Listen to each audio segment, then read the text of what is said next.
Tamora.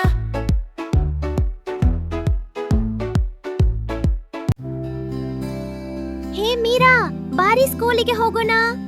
ನಾನ್ ಬರಲ್ಲ. ಯಾಕೆ? ನಿಮ್ಮಪ್ಪ ಅಮ್ಮ ಬೈಯಲ್ವೇನೆ? ನಂಗೆ ತಲೆನೋವು ಅಂತೀನಿ. ಏ, ಹಾಗೆಲ್ಲ ಸುಳ್ಳು ಹೇಳ್ಬಾರ್ದು ಕಣೆ. ಯಾಕೆ? ಅಪ್ಪ ಅಮ್ಮ ಟೀಚರ್ ಎಲ್ಲ ದೊಡ್ಡೋರು, ಹಾಗೆಲ್ಲ ಸುಳ್ಳು ಹೇಳ್ಬಾರ್ದು, ಗೊತ್ತಿಲ್ವಾ ನಿಂಗೆ? ಏನು?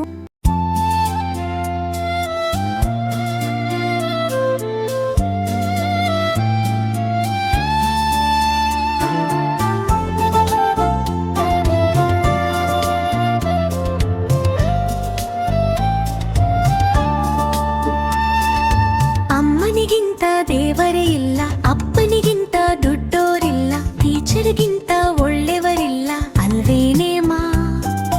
ನಾವು ಒಳ್ಳೆಯರಲಿ ಅಂತ, ಬುದ್ಧಿ ವಿದ್ಯೆ ಬರಲಿ ಅಂತ ಎಷ್ಟೊಂದು ಕಷ್ಟಪಡ್ತಾರವೇ ಅಪ್ಪ ಅಮ್ಮ. ಬೆಳಗ್ಗೆ ಬೇಗ ಎದ್ದಿಟ್ಟು ಪಾಠ ಎಲ್ಲ ಓದ್ಬಿಟ್ಟು ದಿನ ಸ್ಕೂಲಿಗೆ ಹೋಗೋಣಪ್ಪ ಸರಿಯಾದ ಹೊತ್ತಿಗೆ. ಎದ್ದೆ ಕಲ್ತು ದುಡ್ಡೋರಾಗಿ ಅಪ್ಪ ಅಮ್ಮಂಗ್ ತಕ್ಕೋರಾಗಿ